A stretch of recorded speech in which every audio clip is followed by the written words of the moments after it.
IMF का दबाव था पर हमने कीमतें नहीं बढ़ाई। तारीख में कभी ऐसी महंगाई नहीं देखी। ये लोग मुल्क की सलामती के लिए खतरा बन चुके हैं। चेयरमैन PTI इमरान खान का वुकला कन्वेंशन से खिताब। कहा, इंपोर्टेड हुकूमत के आने से हुकूमत जवाल पजीर और महंगाई बढ़ गई।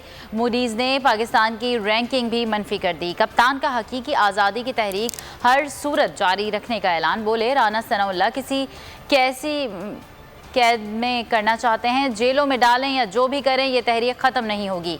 शफाफ इलेक्शन का ऐलान होने तक पीछे नहीं हटेंगे। कौम तैयार रहे। ये पहले चोरों की तरह आए फिर मुकदमात ख़त्म कराए। ये कैसे हो सकता है कि मुलजिम खुद काजी बन जाए। पंजाब के ज़िमनी इंतखाबात में इलेक्शन कमीशन को साथ मिलाकर धांधली की कोशिश कर रहे हैं।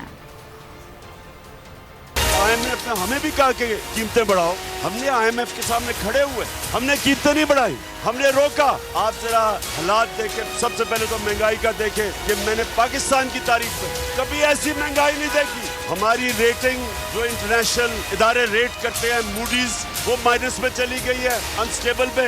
इसका मतलब कर्जे नहीं लिए जाएंगे। इनकी कोशिश ये है कि इमरान खान को किसी तरह किसी केस में बंद करो ताकि ये सारी तहरीक रह जाए। हमने किसी सूरत अपनी हकीकी आजादी की तहरीक, चाहे ये जेलों में डाले या जो मर्जी करे, ये कैसे हो सकता है? दुनिया में किसी भी कानून के अंदर मुल्जिम खुद ही काजी बन गया। FIA के ऊपर पूरी तैयारी कर रहे हैं। इनको इलेक्शन कमीशन जो बाय इलेक्शन के अंदर हमारे सामने चीजें आ रही हैं, हल्का बंदियां के अंदर जिन्होंने इन्होंने बैठ के पूरा प्लान बनाया नून लीग जब पंजाब में इलेक्शन धांधली से जीतने का, क्योंकि इनको पता है कि वैसे तो ये अब इलेक्शन जीत नहीं सकते। इलेक्शन कमीशन को साथ मिला के अब ये धांधली करके कोशिश कर रहे हैं कि ये इलेक्शन जीतेंगे। अब इनको भी इंशाल्लाह हराएंगे।